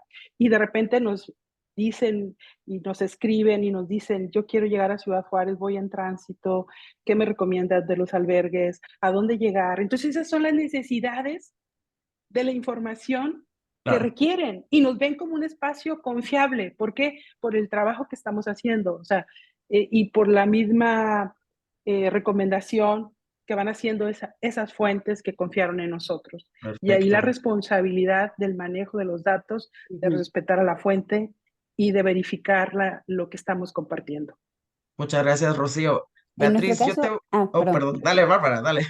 No, digo que a nosotros también nos pasó que terminamos haciendo periodismo periodismo de soluciones, ¿no? Que se le conoce periodismo de servicio. Cuando te conviertes en un medio donde la información está súper verificada, cuidada, como decía Rocío, y donde la gente se siente con seguridad, también nos convertimos en un espacio donde la gente nos preguntaba todo el tiempo, tengo un Claro. caso de discriminación, ¿dónde denuncio? ¿Paso esto con mi hijo? ¿A dónde voy? No dejaron entrar a un pariente mío a una escuela, ¿qué tengo que hacer? ¿Cómo es el proceso de denuncia?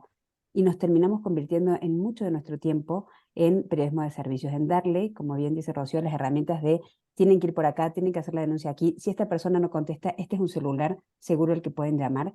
Creo que hay una enorme necesidad por parte de la gente de tener espacios de seguridad y espacios de información correcta. Hoy por hoy, si llamas a un medio, es muy difícil que te den un dato de qué hacer. Claro. Y a veces en estas cosas más chiquitas y más cercanas y donde la gente se ve identificada, confía. Sí, justo tenía en mente la vocación de servicio que tiene que tener el periodismo. Y ahora escuchando a Bárbara y a Rocío lo veo clarísimo. Y es, pues al final, si el periodismo no escucha a su audiencia, ¿no? Si sigue viéndola como una gente que solamente recibe cosas, pues creo que es imposible darle la vuelta y pensar que lo que tú estás haciendo es para que le sirva a alguien, le tiene que servir a alguien, porque si no, creo que es un ejercicio de ego, un poco. Claro. Entonces, y recordaba mucho y ahora pensando como en cómo se empiezan a intersectar todos estos puntos que hemos tratado. Hace algunos años hicimos un ejercicio de hacer unos cómics con historias sobre el conflicto colombiano y una de las historias que habíamos identificado era la reconciliación entre un excombatiente y un exmilitar, y un excombatiente de la guerrilla, de la FARC, y un exmilitar. Y el excombatiente tenía una discapacidad visual, ¿no? Y dijimos, ¿cómo vamos a hacer un cómic para una persona que no lo va a poder ver? Y eso inmediatamente nos hizo hacer una cosa de la que yo estoy muy orgullosa ya varios años después, y son cómics con audio descriptivo.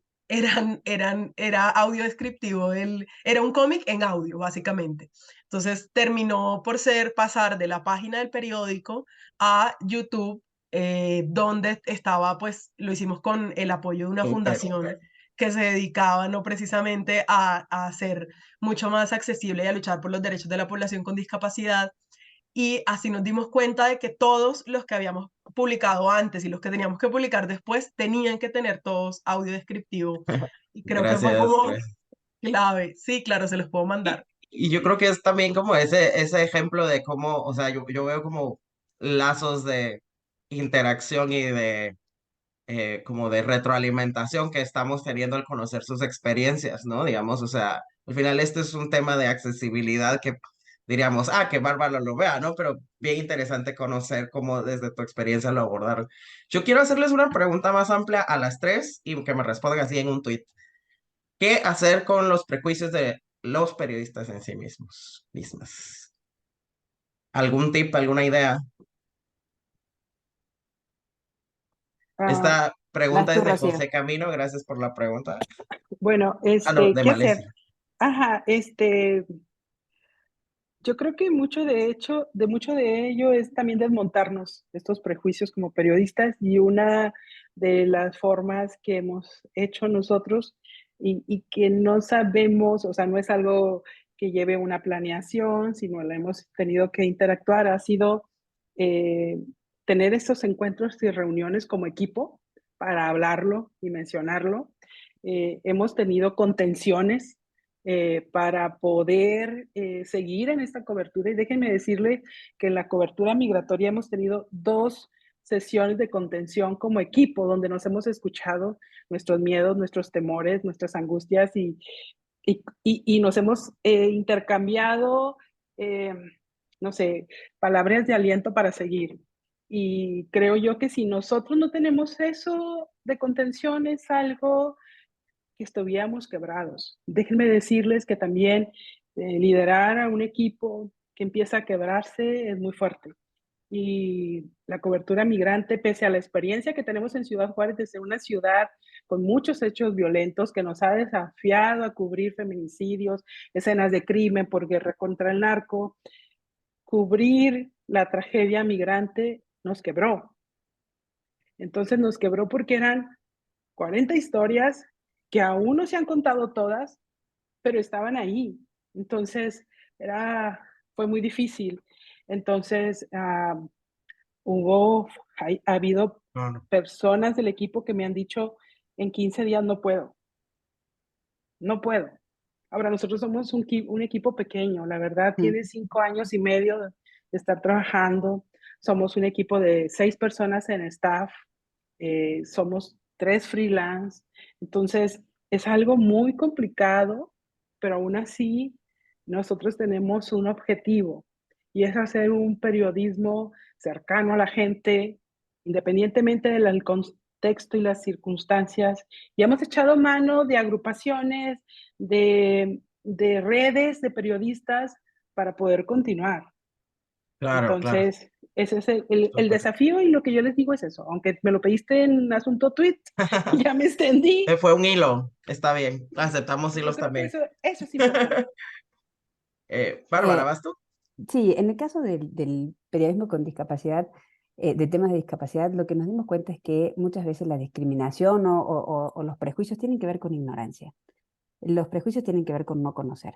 Y de verdad es que no hemos tenido ningún acceso educativo. Hoy por hoy en México, perdón que voy a hacer un tuit largo, hoy por hoy en México solamente 1 de cada 4 niños con discapacidad va a la escuela. Entonces no tenemos contacto ni con la educación ni con la cercanía, no nos animamos al tema, es un tabú, lo tengo lejos. Y sin duda la ignorancia y la discriminación son primas hermanas. Lo que nos pusimos nosotros la meta es de educar más a los compañeros, de decirles que no pasaba nada. Muchos se auto boicoteaban o se auto limitaban a escribir sobre la discapacidad por miedo a cometer un error. ¿Qué tal si pongo mal la palabra discapacitado visual y pongo ciego y no sé si ciego está bien y si me venga toda la comunidad de las personas con discapacidad visual y sea un pedo y le digan a mi, perdón la palabra, pero le digan a mi director y que sea un lío, mejor hago una nota sobre Pemex, ¿no? Entonces nos dimos cuenta de lo que faltaba era mucha capacitación, no hay información, en ninguna facultad te enseñan sobre esto, y a medida que íbamos de cierta manera evangelizando de que sí se podía contar, y llámenos por teléfono, tiene una duda de cómo se dice, nos avisan, empezaron a surgir grandes historias, empezaron a surgir grandes reportajes y grandes coberturas, sobre todo muy dignas, muy reales, y dejar de otra vez de publicar un curioso caso de una persona ciega que llegó a la punta del pico de Orizaba para Claro. contar historias mucho más relevantes. Entonces creo que es una cuestión de evangelización, de empezar muy de a poco con los colegas, lado a lado, ni siquiera una cuestión así de maestra ciruela, sino muy horizontal, muy genuino, porque uno cuando pierde el miedo se anima, y cuando uno pierde el miedo y conoce más, deja de discriminar y deja de convertirse en un tabú para convertirse en un tema importante y necesario. Perfecto. Beatriz, ¿qué hacer con los prejuicios de los periodistas en sí? Tú nos hablaste de prejuicios hacia personas y comunidades, por así decirlo, pero ¿y los periodistas? Sí, no, pues es que entre esas personas que tienen prejuicios están los periodistas.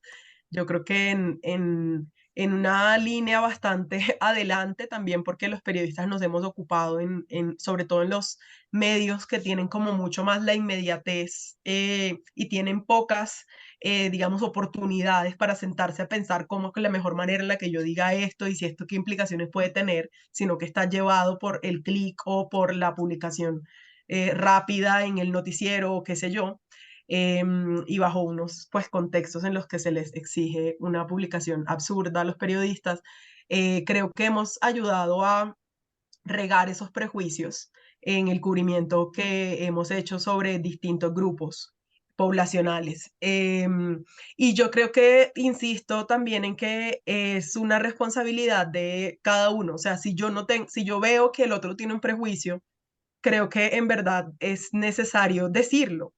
Y acá yo creo que hay que tener dos sentidos muy afinados. Uno, el de la humildad para recibir la recomendación ¿no? Y decir, no lo había pensado y a lo mejor me siento y me pienso un poco más sobre esto porque es una tarea de todos los días, pero también el ejercicio de quien a lo mejor tiene algo por enseñar y es de ser un poco más amplio, más abierto, ¿no? Y compartirlo. Creo que compartir el conocimiento pues es clave porque al final, si tú como periodista lo que quieres es hacer el ejercicio periodístico, que es el de servir a la ciudadanía, pues no está bien el egoísmo, yo creo, en el conocimiento, ¿no? Lo que queremos es que todos vayamos haciendo cubrimientos mucho más acertados sobre estas poblaciones y Perfecto. que ayuden, sí.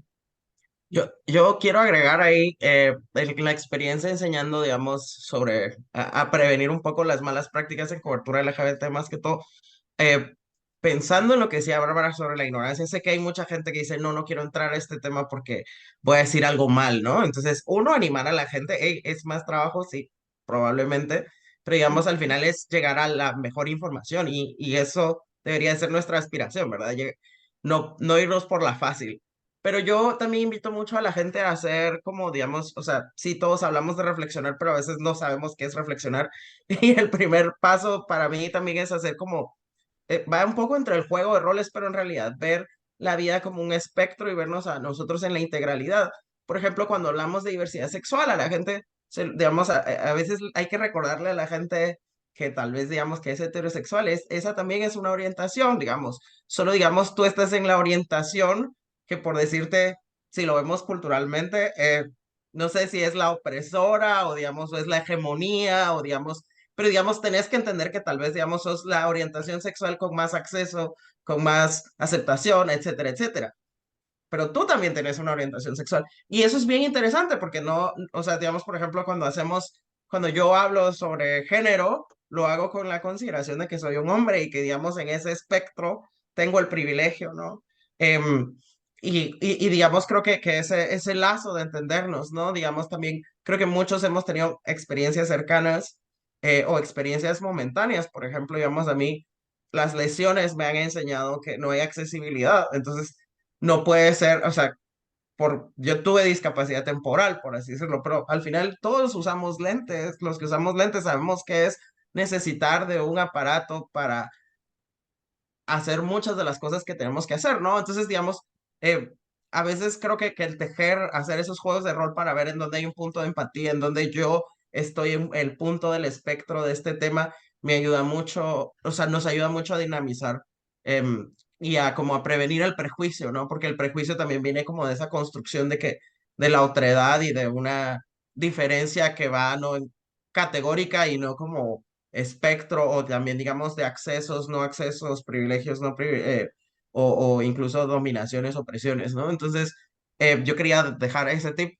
Y había otra, esta no la hizo Kenny, yo iba un poco en función de la última de aquí, sí les pido que vamos rápido, pero él nos decía, ¿por qué estar haciendo manuales pretendiendo que cambien la visión los dueños del periodismo siempre, cuando podemos financiar y empoderar voces?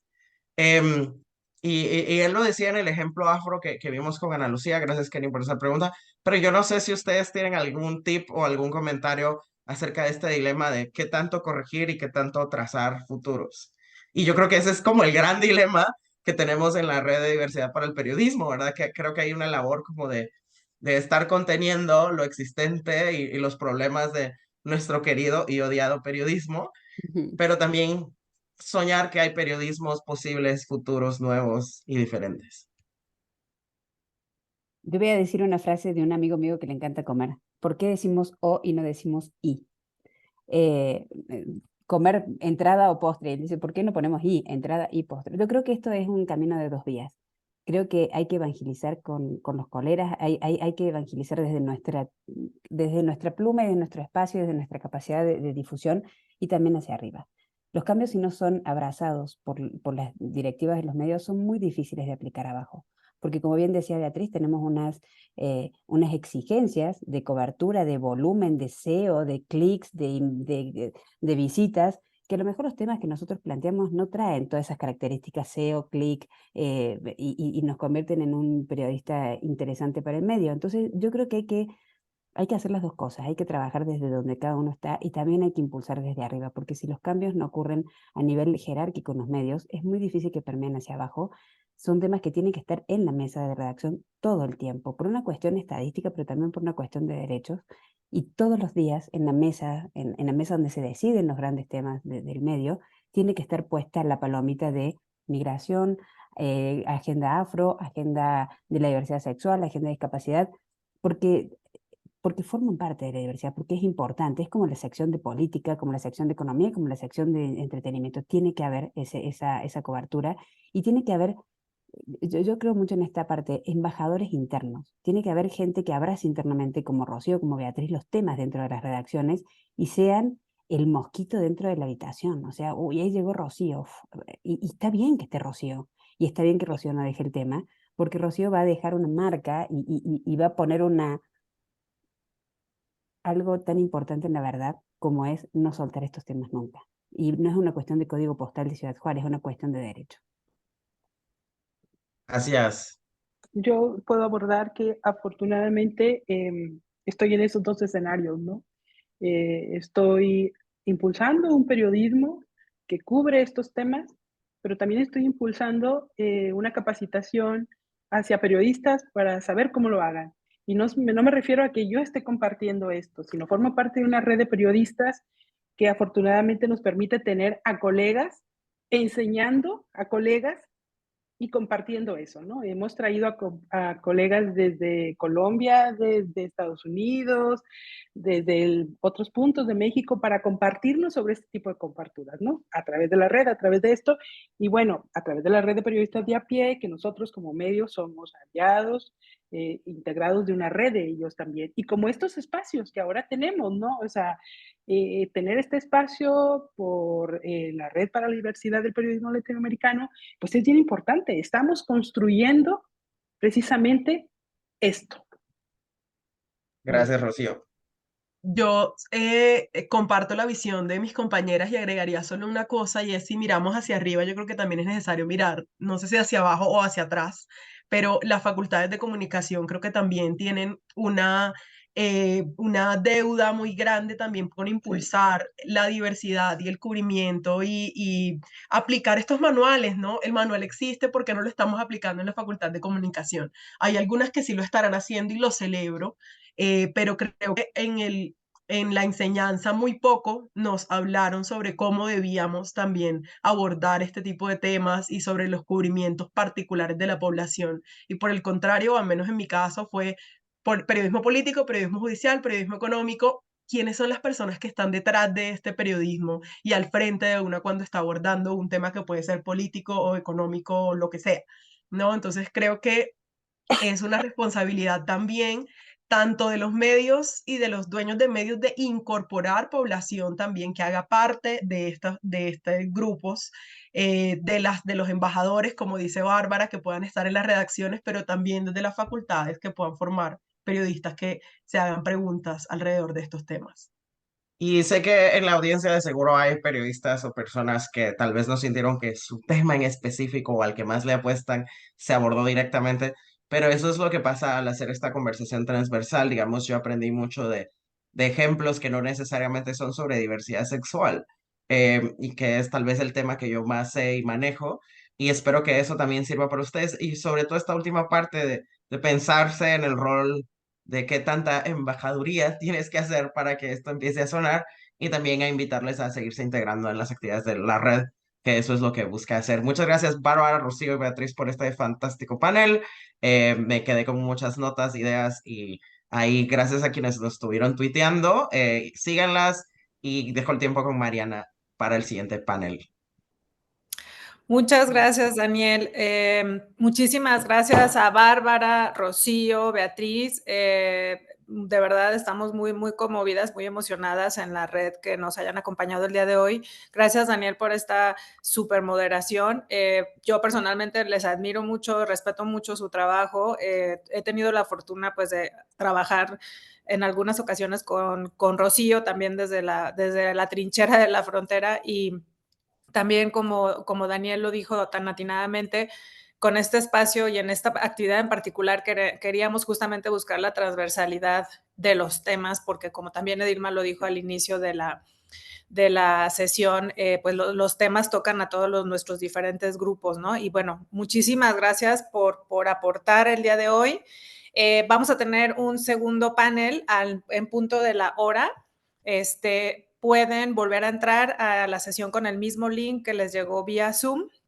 Y nuestro panel tiene que ver justamente ahora cómo abordar la defensa de las libertades y la autonomía sexual. Va a estar con nosotros Ale Gareda de Malvestida, Fabricio Sánchez del Observatorio de Violencias LGBTIQ+, en Venezuela, Brenda Álvarez de Perú y María Florencia Alcaraz, que es la directora y fundadora de LADFEM, un medio nativo digital que se creó desde Argentina.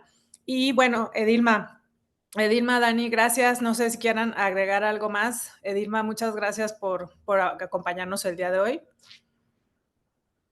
Sí, no, nada, invitar a los colegas a que compartan el link, las inscripciones siguen abiertas, van a ver esta tarde, recordar a las 2 de la tarde, hora Colombia, hora Austin, Texas, viene una charla maravillosa, cobertura de infancias desde la diversidad y la inclusión, y se van a entregar también técnicas, herramientas, experiencias de cómo cubrir historias de niñas y niños de distintas poblaciones, pero también reconociendo que justamente los niños y las niñas pueden ser más que protagonistas, sino que también pueden hacer parte de las co-creaciones y de las historias periodísticas.